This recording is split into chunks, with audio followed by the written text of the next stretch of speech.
one of our awesome Family Pause parent educators. So welcome, Tanya. How are you doing? Hi, well, thank you, Jen, for having me. I'm really excited to be here, and I'm doing great. It's a beautiful sunny day over here in Denver, Colorado, and I had a walk by the river that is right next to our house, so really starting the day in a good, positive way.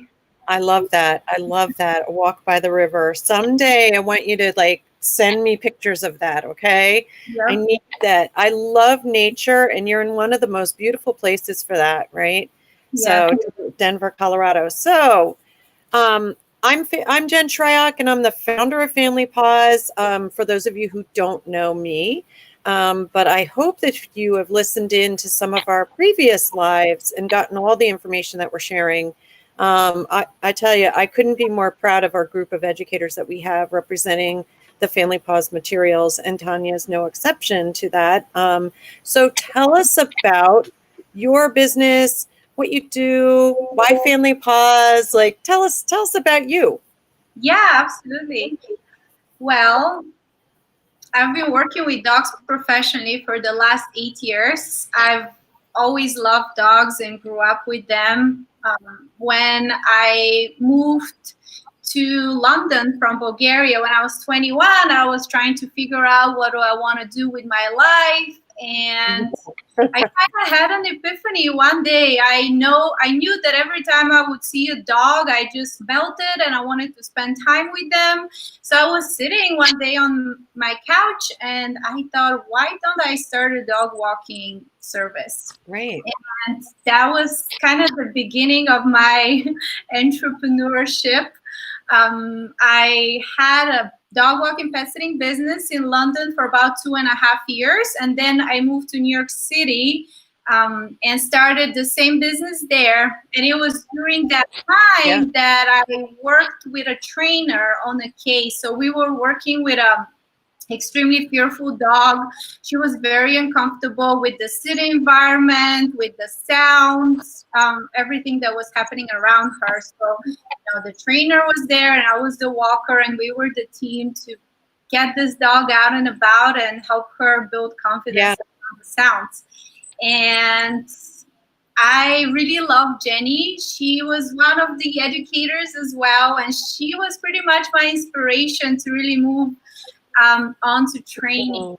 So she provided me with a bunch of resources, and I began my training certification career in a sense with Catch Canine Trainers Academy. Yeah. It Yeah. was shortly after that I also started the Family Pause Parent Education course. Jenny had spoken highly about it, and I was really wanting to learn as much as I can. And as I was going through the course, it really opened up my eyes that there is so much need for education and for providing this information Yeah. to people and families out there. Just besides bringing home the blanket, there is more we can do in order to prepare our dogs for life with baby and later on with toddlers as well. So that's Yeah. a short summary of my history with dogs and how I got started with Family Pause Parent Education.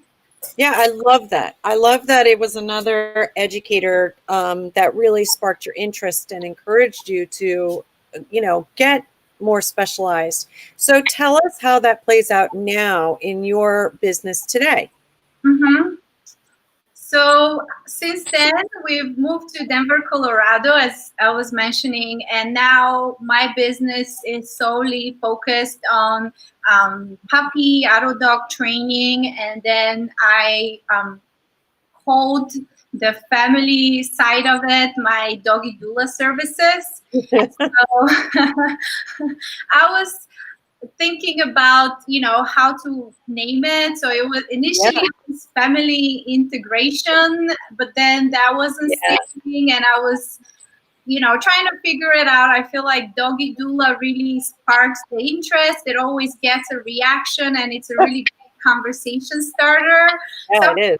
don't know what is a doula in general, so I have to explain that and then the connection. But I would say that it's been definitely a process of sharing the resources and providing information.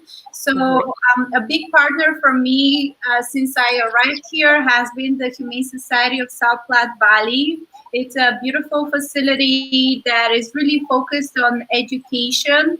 Nice. So I was able to provide, it was pretty much my first presentation there on dogs and toddlers and safety. It was for the head trainer there and also for the staff that works at the shelter. They obviously get adopters with young children, and they want to make sure that they are able to provide some resources so that we can ensure safety and harmony within the home with those dogs and young children. So I was really grateful to have this opportunity, and they did learn a lot.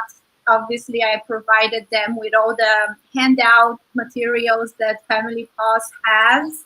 Yeah.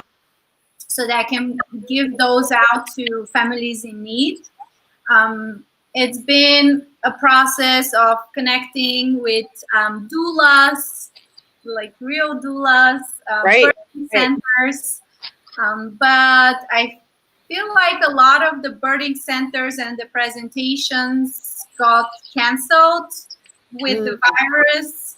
So yeah, it did. Yeah. Yeah, for sure. So we've tried to move to the online space as much as possible. Since then, I was able to provide information for some of the other rescue partners that we work with. We used to do puppy yoga, so that was one of our community events. It was a really fun event where a rescue would bring a bunch of puppies and would have a yoga class. The dogs will be available for adoption at the event, and then also all the money that we raised from the tickets, we would give back to the rescue. So we were able to create relationships and tell rescues, what we do. So I've had some rescues come back and ask me, hey, I have this family and, they need some guidance with their dog and their young child. And really, that has been a good way for me to share that important information. That is so cool. So puppy yoga, how does that go? We don't do it anymore, unfortunately, but all we needed was a bunch of playpens. People have their yoga mat set up, and we just do like a slow, relaxing sequence. As puppies are running around, biting your toes, and just being puppies. Yeah. A lot of people called it therapy. It was very therapeutic experience. It was a lot of laughter, and it was really wonderful event that we hope we can continue at some point in the future. Oh, yeah. I know. Well, that sounds fantastic. It sounds like you're really busy, and even with all the restrictions, sorry, the mailman came, and that is exciting at my house. Even with all the restrictions and everything, there's amazing ways that we can get information out there. I know that we started this live, back in May to kind of, stir up something, have something regular for people to, attend and listen to. And everybody has such knowledge. So that's been a positive thing. And it sounds like you're being creative in your area too, to keep information out there. I'm trying something. Hold on. I was trying to put this up on the screen, but I don't know if it'll let me. And I apologize because my dogs are having a really good time at the moment. So let's see. So one of the things that we have is, and it's so tiny, this is a new feature that they have on here, and I thought I would share, but that's our coloring pages. And it should be sharing the link in the comments section. So hopefully, oh no. All right. So this is what I get for trying something new. Now, how do I get rid of that? Sorry. Yeah. This is okay. I know how to do this. Never fear. Okay. So we do have those coloring sheets that we really started for not only children, but they're great for adults too, to practice looking at dog body language and strengthen their dog aware skills and become doggy detectives. So I hope that I hope that you're also taking advantage of those things, especially with kids home. With Yeah. kids home, there's actually in Colorado. I don't know if you saw the study. I had posted it about a week ago that talked about the dog bites tripling since stay-at-home orders and shelter in place, and that the ER. I guess it was Elsevier. There's a study, and I can post it again. But it did show that they have during this time they've doubled the number of dog bites that they usually see in the summertime, which is incredibly scary. I mean, with everybody being home and more exposure, this isn't too surprising, but it is something that I know we're really trying hard to prevent and keep education out there. And I think that these sessions have been really, hopefully, helpful for families. So what are the Family Paws materials do you find you using the most? And what kinds of clients do you feel, are your typical clients where you use the materials? Yeah. I would say that I use the dog and baby safety and dog and toddler safety, just the beautifully made, very simple to look at and understand. The success stations, the grumble and growl zones, the milestones. I use all of those just to give a package when I meet somebody and be like, here is this information. If there are some things that you take away, take this away. Just remember those because I think that people don't want to get too overwhelmed. So when you can present something visual and simple with a few words and a picture, it really can stick with them. So those have basically the main ones that I give away. Fantastic. Yeah. And I would say that the majority of the family cases that I work with right now are doggy doula, so preparing your dog for life with baby. Dogs and toddlers, I am still spreading the word about, so not as many, even though there have been some clients, but it's a process and it really takes understanding. I think that generally people try to be more proactive when they are preparing for their baby, and this is how they seek out more information and find more information online. Oftentimes, unfortunately, when it comes to the toddlers, we end up with a scenario that just happened out of the blue. It happened out of nowhere. So I've been trying to work with different bookstores and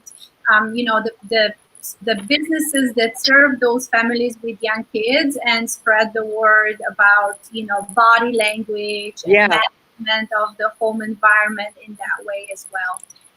It's so true. And a lot of people, we talk about with Dogs and Storks, preparing families with dogs for life with baby, as it's so important that they, one, it's not about the dog as much as it's about the people understanding what they're looking at as far as dog body language and what situations might come up and happen.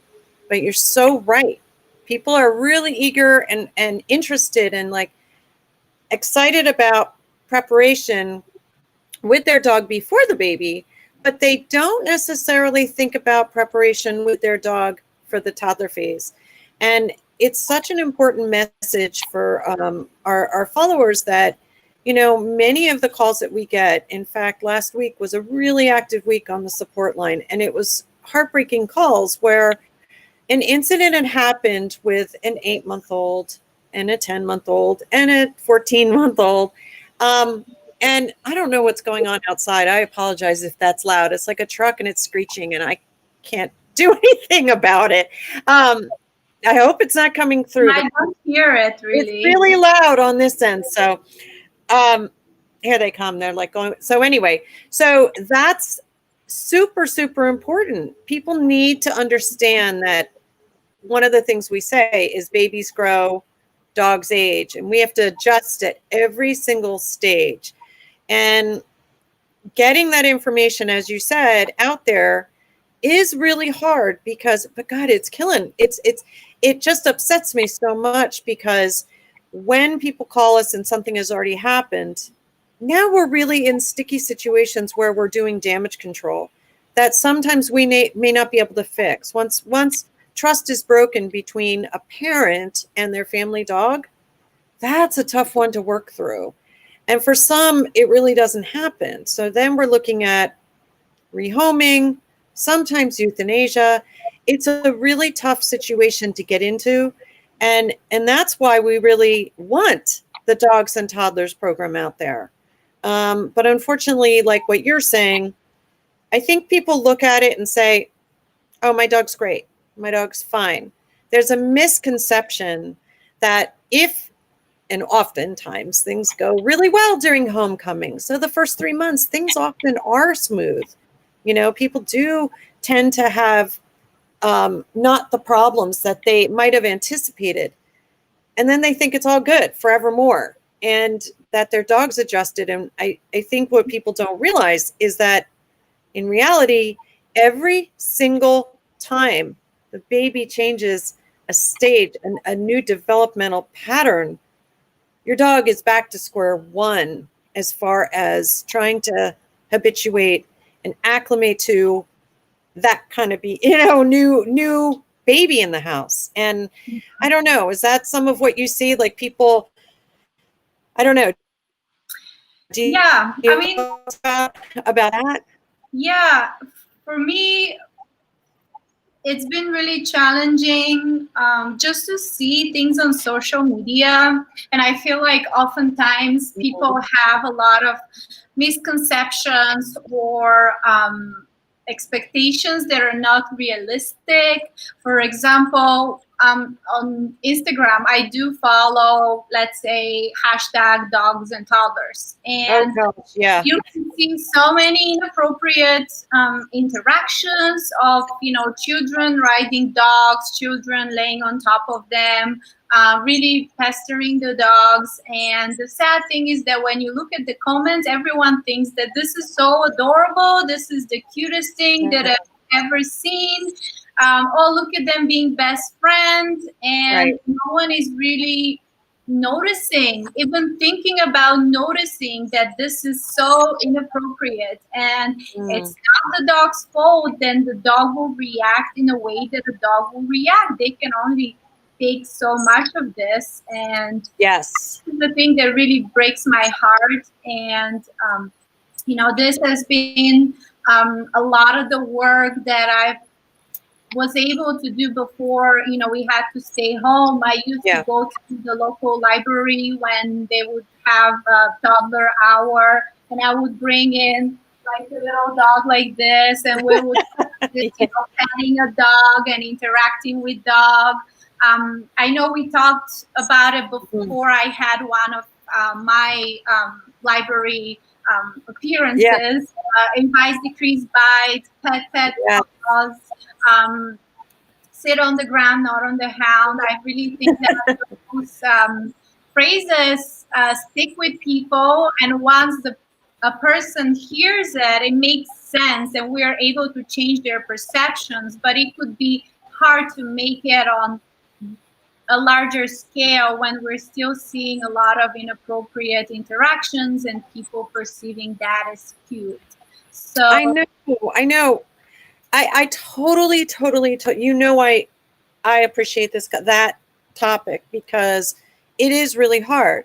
It's even hard beyond like the social media. It's hard because many companies, there's been a dog food company that actually has a commercial out that they're not really interested in being educated about. And it's unfortunate because in this commercial, the baby sitting on the dad's lap, and dad says, give the dog a kiss. Mm-hmm.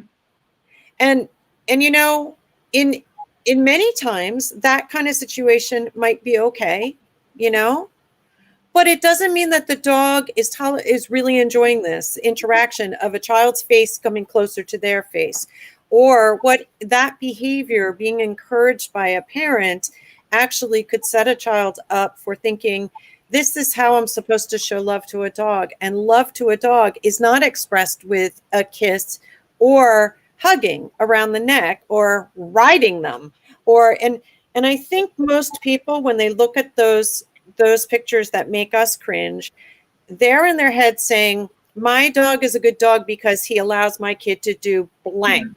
And anytime we go down that path of my dog lets my kid do, aren't we kind of already addressing the fact that we know that is not respectful?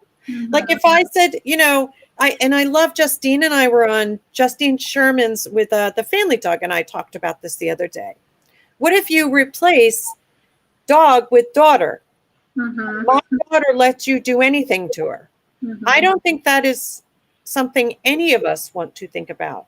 I always use the example of, you know, what if you have you know, your kids have a relative come over, and when they're sitting on the you know, on the couch with maybe their aunt, they pull her hair and they get in her face and take her glasses, and they you know, they're just all over her. Would we say that she's the greatest aunt in the world because she didn't set a boundary?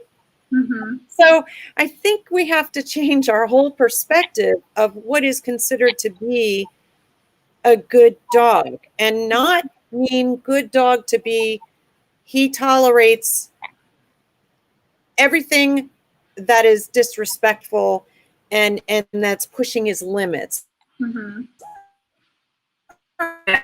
So strongly about it. It's not just social media. Oh, that is kind of a nightmare. I agree with you 100%. I go there often to get examples of what not to do. So Family Paws, we always try to show what we want people to do, because images last forever. I think the more that people see those images, the more they think, I want my dog to do that. And we have to change the expectations, right?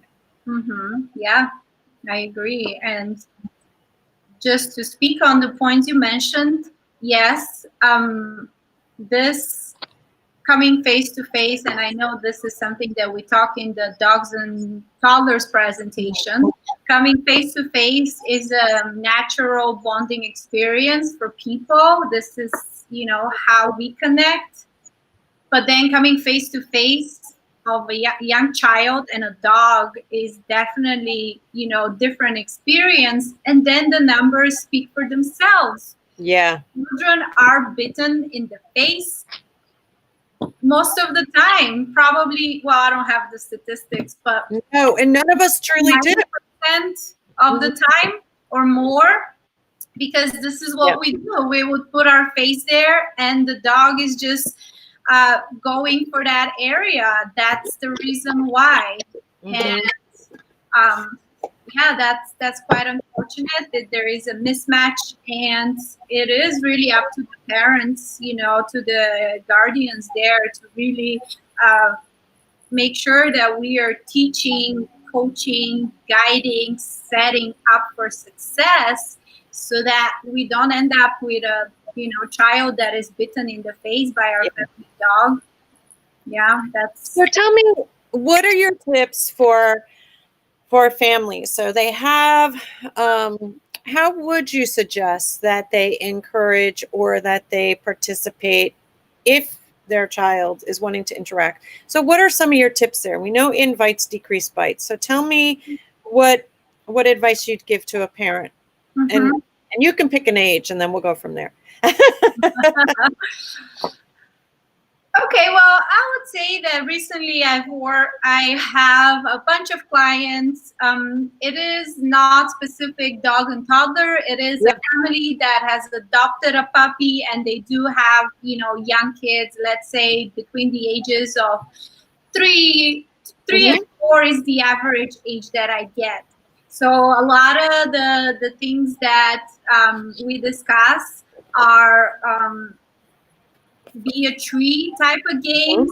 So teaching, I asked the family to move around and be, excited in a way. And then when we stop, I want us to teach the dog to sit. Initially, we'll ask the dog to sit when, we get into our position. And over time, if the child is running around, he's getting the skill and understanding that if I just stand still, my dog is going to sit right next to me instead of biting me. So that's a really good one. I really love the concept of doing different games like kibble fetch, because young children, they're very enthusiastic of being able to give a treat or give something to the dog. So obviously coaching kids to give open palm, even though they still get scared and move around, but making sure that it's open palm delivery, making sure that the parent is involved, but talking some kibble, getting the dog to move away, catch that, return, and practice the sit. So a lot of the things that I do are really teaching the dog to sit around the child, sit in front of the child.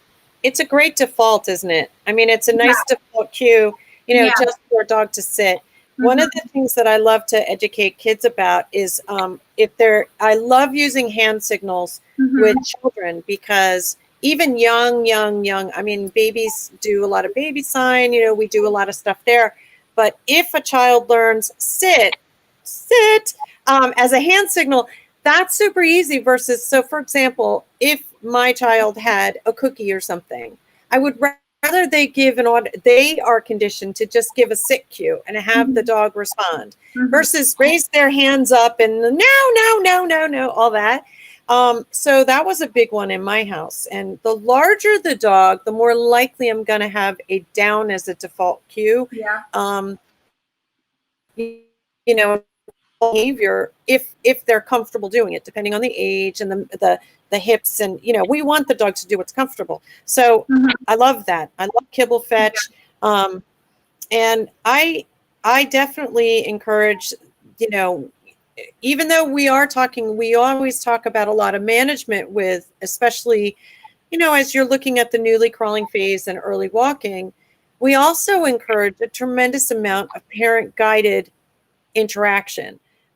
Maybe not physical touch interaction, but being in the same space and doing things like a hand signal with the dog on the other side of the gate, or a child standing on a stool with a parent behind them, helping them to do a hand signal, parent guided. I always demonstrate that with my little teddy bear. So a parent taking their hand over the child's hand and doing that, so that they're actually cueing it with the child. The parent's standing there and they take their hand and they help the child to do, say, sit or down. And so that can be really, really, really helpful. And I like the treat to come from the parent. It can come from the child, but it should always come from the parent too, as a guarantee that it's going to be good timing. Because toddler timing can be a little wacky. It's always, you want it? No. You want it? No. Yes, absolutely. Some other things that I do are working with the dog and teaching them to go to their bed, lay down and stay there as the child is able to move around and, do a child things. And desensitizing the dog in that sense that it's not necessary that you get up and engage with, the child every time they're moving around. Right. You can also go over there, station yourself and relax. I'm going to record you from time to time, and being able to relax in the presence of the child moving around and being active. I think that's an important skill to have for dogs of any age. Because we don't want it to always be constant action and running around and screaming, the dog is chasing me. Type of environment for our families. Exactly. So let me ask you, when you do that, so say you have a young child who's playing in the room and the dog is in their station, relaxing on their mat, do you use a visual barrier of any kind to help indicate to the child that we're not going to go past this point? Like a jump rope or like because that's something I find is super helpful to use. Like, so Mhm. I've used tape, I've used like something so the child, so we get an opportunity to actually reinforce and high five the child as well for Mhm. respecting the dog's space if they don't go past that marker. Yeah. Yeah. Well, that's a really great idea. So far, we've really done it with the parent right next to the dog, sitting. Mhm. We usually would Yep. situate it by like high stools or by a table so we Yeah. can do it that way. But I think that's a great pointer. And I do remember, talking about having that line where the child made themselves right Yeah. by the crate or right by the dog bed. So yeah, that's a great point. Definitely, I will implement it Yeah, it's in one of those future things. too. Yeah, I know for when my daughter was young, we had a dog that really, he had when he was in his resting place, it was I mean, he had a tremendous separation anxiety, but he also had bilateral hip dysplasia. So I never wanted Cassian to get close enough to, I never wanted her to approach him at a point that was going to make him feel like he needed to get up and move. So we had like 5 feet away, we had a marker, or that was in my head, the marker at which we would redirect her another way so Yeah. that he could rest there and not be on guard, not be watching. Uh-oh, they're getting close. They're getting close. Yeah. It was super, super helpful. And I found that to be really helpful for families too, Hmm. is to look and see at what point does my dog get slightly uncomfortable. Yes. We want to make it a foot further away than the boundary is. Yeah. Yeah. So it's just something that I think is really helpful. And Yeah, yeah, no, I think that's a great point because again, if we look at the statistics, um, child approaching a dog on the bed is one of the main triggers for a bite, potential bite.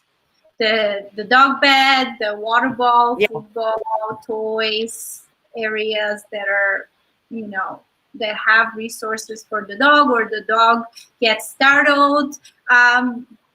Because of the child. But yes, generally when we do set up families with dogs and toddlers, we do want to think about gating all of those away from where the child is generally. So there is a baby yeah, gate, and there is the dog bed on the other side, and there's the football, water ball, yep. most of the things on the other side, so that the child is not approaching the dog in that area. Hmm. There is no anxiety there of, oh my gosh, now the toddler is crawling towards me. That is stressing the dog and playing a role in the relationship in not a positive manner. Right, right. So I just put up, I'm seeing how this new little thing works in here, but I just put up, this is okay, so I put it up there and it goes to the group. So this is for our Your Dog and Your Crawling Baby webinar that we're going to be doing again in September, and it's 3 parts, and it's really geared to help anybody who has a baby that's going to start to move, because that's, as we've been talking about, that is the period we really want to make a difference, and we really want to help people to prepare ahead of time. So if anybody's interested in that, you can get more information there. It's super, I don't know, it's so important to me that we help people before things go, get complicated. So yeah, and play yards are really good, right? I find a lot of people say, oh, I have an open floor plan. We can't really use gates. I've Yeah. gotten pretty creative with those play yards and furniture. Yeah, and we always talk about enclosing the dog, but also enclosing the baby as well. So both options can be available for different Mhm. situations and times of the day, even. Absolutely. And that's a good point too. Times of the day is really important. One of the things I know that I often will do with a family is talk about their daily routines and schedules. Because during this time, well, gosh, now that everybody's home, it can be really weird. But during this intense time of management, right, when a baby is newly crawling or newly walking, sometimes people feel really frustrated, like, because of the management, because we're saying, yes, we need to do this. This is not just for your dog, but this is recommended for like all dogs to decrease the stress and increase success long term. And one of the things I love to do is look at their routines, right? So like their morning routine, their wake up routine, their times of day. Times of day can mean different activities and different stuff. And I really enjoy trying to find ways for the family to include the dog during those times, and then supporting them also in those transitions where things get a little out of control. And that's where having multiple management options and success stations really comes into play, doesn't it? Yes, yes, absolutely. And it's just really interesting recently, based on my experience with a lot of people, taking puppies, but even with older dogs as well. I found that people really estimate just the power of providing the dog, a stuffed comb or a bone or a chew, something they can engage with. Yeah. Expecting, the puppy or the dog not to be mouthy and bitey without giving them anything that they can substitute and use their mouth with. So this has been a huge part. I've heard families, they say, mornings and evenings are the hardest, is when my dog is most active, is when they're biting, if they're younger. So let's have the dog, after their walk in their playpen area with a chew so they can engage their mouth in that way, and provide enrichment, provide their breakfast with a Kong where it can take them 30 to 40 minutes or longer, Mickey mats, snuffle mats. I advocate for all of this, and I find that people are just really unaware of all the benefits they can receive from really providing outlets for chewing and engagement for their dogs, and then struggling and expecting their dog to be perfect, where we really need to see what is the need that my dog is having right now, and what can I do to provide an outlet so that need is met in a way that is acceptable for me. So I think I love what you're saying, because I think people do really underestimate the power of enrichment. They want to walk their dog. Sometimes that actually backfires, and we get dogs that are a little ramped up, or maybe during their walk, they're practicing all sorts of undesirable behavior. And that is taking withdrawals out of their tolerance checking account, which we really don't want, especially as we have babies entering into new developmental stages that might be a little trying for dogs. We want all the tolerance. We want to be careful about withdrawals. So we don't want to take our reactive dog out there to practice lunging on a leash and getting ramped up. So using a lot of enrichment really pays off during this time. I have found, and you're in Kong country, out there in Colorado, I have found that many people really don't know how to introduce the Kong. So I go into homes and I'll say, hey, have you used a Kong? Oh yeah, our dog isn't interested in that. Have you ever heard anybody say that? Yeah. Okay, so what's your response to that? Because it's one of my favorite things when people tell me that. I'm like, oh, well, let's get that out. And man, within immediately I can get them interested in that. But tell me your experience in those situations. I mean, it happens a lot, doesn't it? It does. It does happen a lot. I think that, some people think that you just put some kibble in there and the dog, just gets it out. Or they just stuff it too much so that the dog is having a hard time figuring out how to get it, and then they quit. So I oftentimes have to explain that it's a bit of a learned skill how to work the Kongs, and it helps to stuff them in the right way, but also have enticing stuffing there. So peanut butter or cream cheese or yogurt or chicken broth, something that will really motivate them to work that Kong. And we play with different stuffing techniques and different feelings that will help that dog be motivated to work. We may need to hold the Kong while the dog is chewing, just like different toys. You know, it's not just like giving it to them and hoping that they figure it out, but really helping them figure it out and troubleshoot in that way. What is your Kong strategy? Oh gosh. So one of the things I love to do is I always tell people like, okay, you tried kibble in it. All right, let's up the ante. So let's do like shredded boiled chicken or shredded something so that it's automatic success. So that when the dog moves the Kong, bam, this glorious treat comes out no matter what, you know? And then I pick it up, we move to another spot and the dog comes and I say, oh, look. And, you know, we do it again and again and again. And so that kind of thing where it's higher value, I think putting just plain kibble in there, for some dogs, that'll be great. For other dogs, they don't care. So also it's about our engagement with it. It's not just here, okay, bye, I'm going to go do work. It's let's engage, let's interact, let's start to build a relationship with this puzzle toy. And that's critical because our engagement with it and with the dog is part of the magic. So yes, you can build it to a time that obviously the dog goes, oh yippies, Kong time.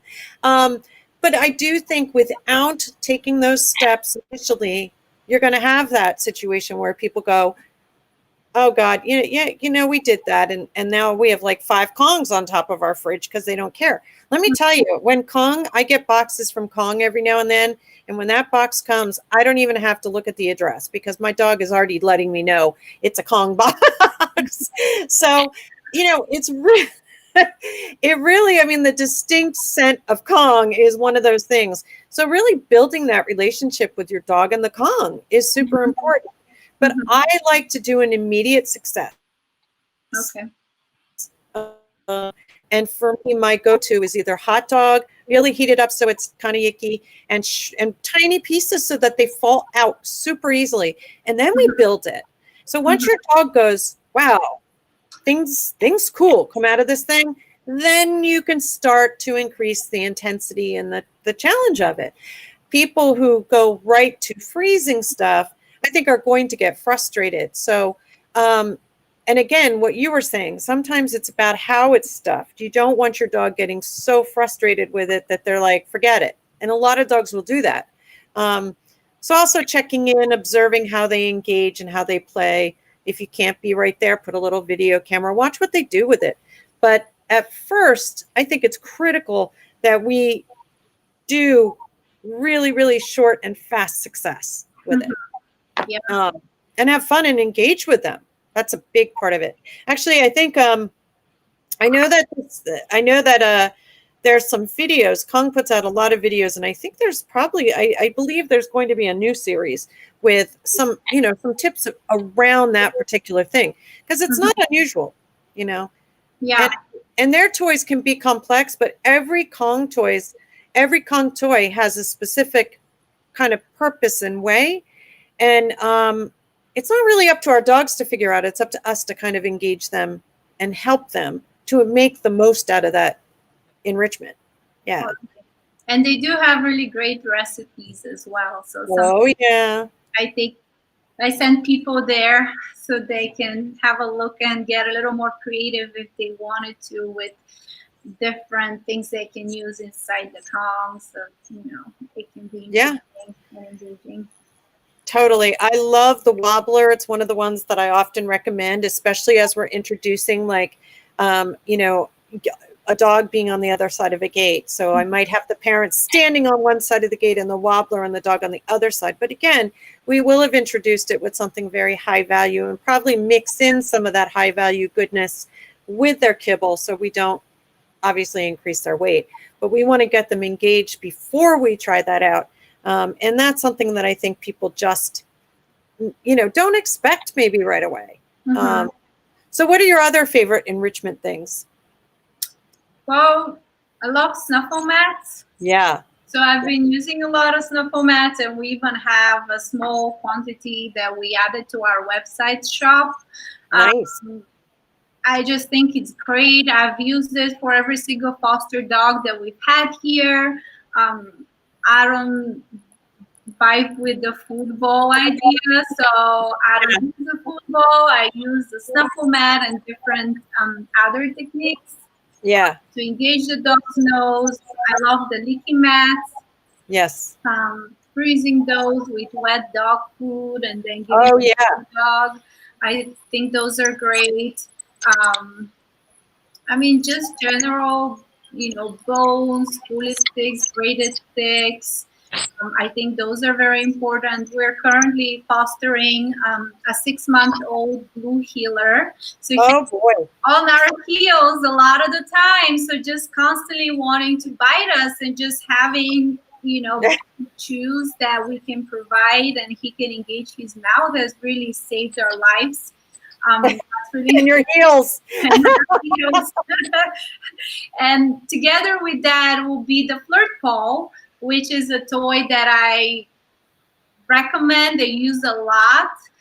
That looks like a giant cat toy that can have a rope or a squeaky toy in the end that the dog is chasing and getting a really good run. Usually recommended, when people don't have time, they gotta quickly run their dog and maybe they need to go out, or even in general, if they have a herding breed like us, bringing that Flirt Pole on walks where he can chase after it instead of moving legs. That has been a big saver as well.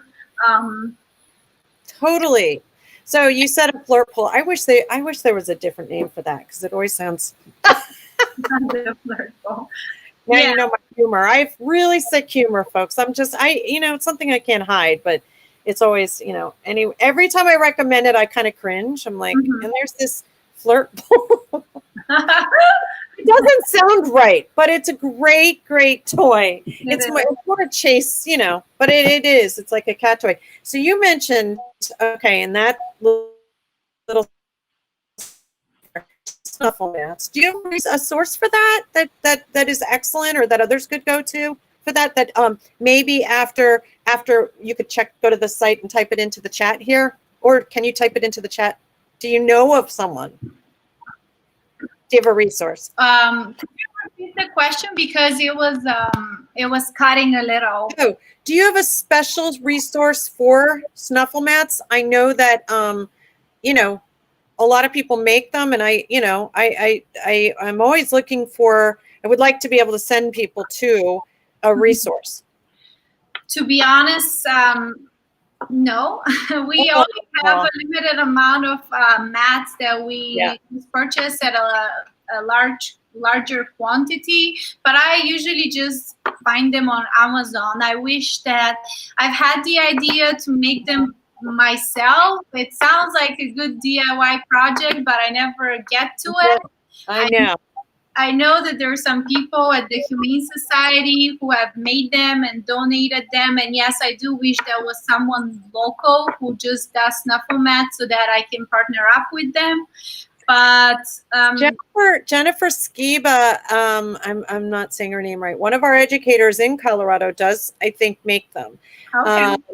But I'm trying to think. So So you talked about, I mentioned the Wobbler, which is a Kong toy. You guys could look at that on Amazon. Snuffle mats, you can get them on Amazon too. The Licky mat, all these toys, especially Licky mats, snuffle mats, you're going to want to supervise your dog. It is enrichment, but it also is ingestible. So some dogs like to eat the flannel bits, or some dogs with the Licky mat might misinterpret the food with the mat. So you want to make sure that you are supervising when you give your dog something like this. And then the Flirt Pole also is on Amazon. It looks like a giant cat toy. And it's super fun for really teaching like I love to use it for impulse control. Yeah. I also love to do it to really give a guided and controlled, chase.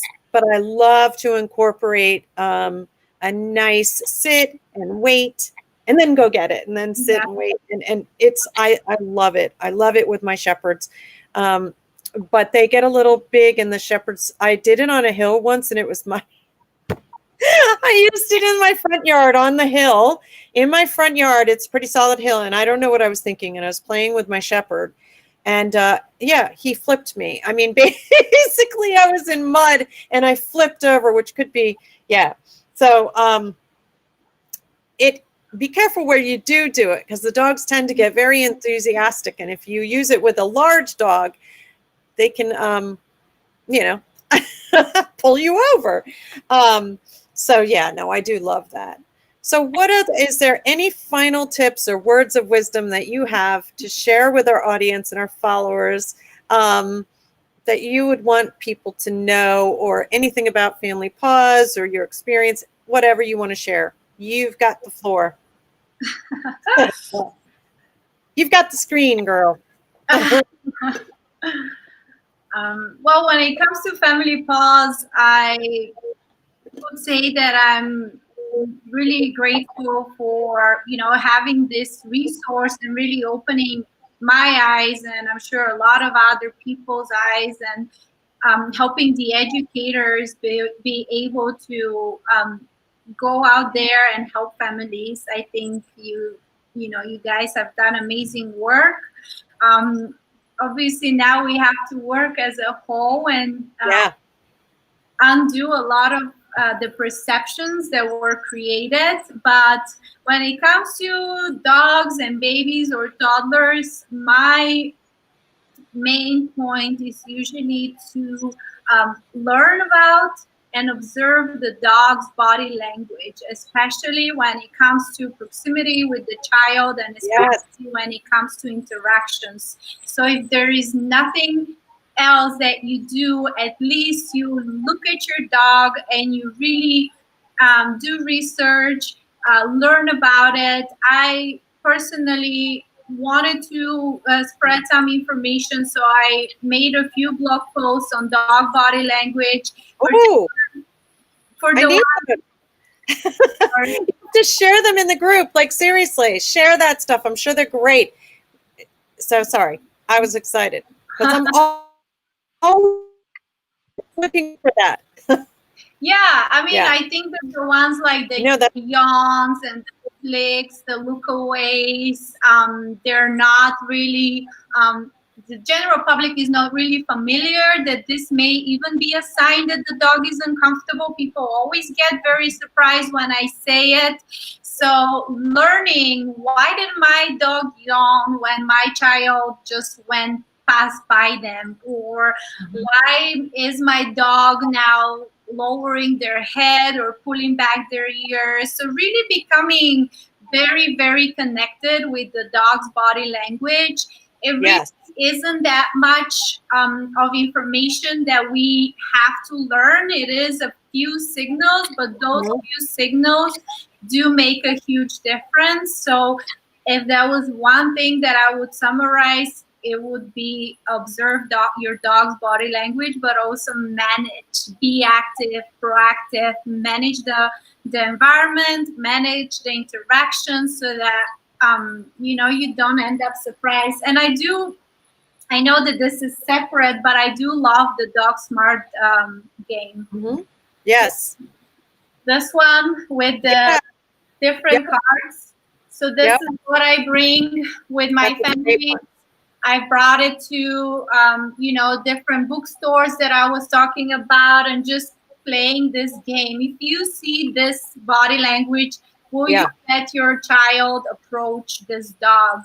And people really catch up to it, and they start recognizing it and start to write most of the time. So making it a fun experience while we're learning, it's important as well. Oh, it's so important. And if you could put that link in the, I think it's Good Dog in a Box where you get that, correct? Good Dog in a Box, yes. Okay, great. And they have some great information. Also, the Family Dog has great information. And I just posted again our activity sheets that are great for adults and children. There's, I think, 6 of them in total. And they go through looking at the ears, the eyes, the tail, the muzzle. We want people to gather the clues to solve the puzzle and be doggy detectives.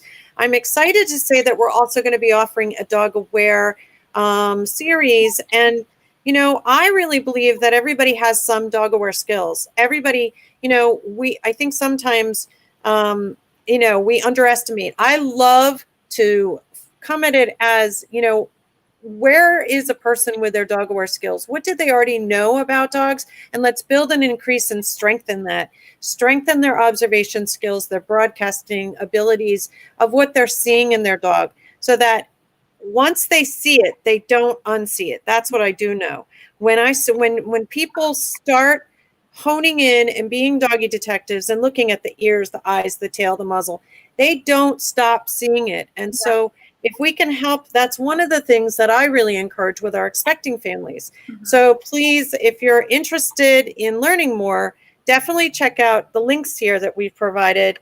We'll post Good Dog in a Box after. And Tanya, you can post your link or whatever you want to post in the comments section. You can just go to the live on Family Paws Parent Education Facebook. You can do it now or after, so that people can contact you or you know, share any information you would like to share. But I really, really, really appreciate everybody joining us today and you taking the time to come and chat. I really appreciate it. I'm so proud of this series and all our educators. And it's always awesome to have you guys visit and highlight and share with the world. Yeah. I was going through our educator list. I needed to do something for some goodies for our educators, hopefully. And we have educators in over 10 countries. And obviously the US, that would be 11, but outside the US, over 10 countries. And I'm so proud of that. And it's great, you know, great to know that. So I thank you. And thank you so much for coming and sharing your information and your experience. And I really hope that you have a fabulous rest of the week and everybody else too. I know we're going to be here next week with Amy Weeks from Florida. I'm excited about that. So hope you'll all tune in. And Tanya, thank you so much. Thank you as well. It was pleasure talking about dogs and children as usual and catching up. I do hope that people, you know, found some information useful that they will take away. So that's always my goal, to have people take something away from our time together and our experience. And I'd be happy to connect with anyone who may have an additional question, and happy to support anyone in need. So really grateful that I am part of the Family Paws Parent Educators family, and to do the work that we do, because it is really important. I know, I agree too. So we will see everybody next week. Thank you again.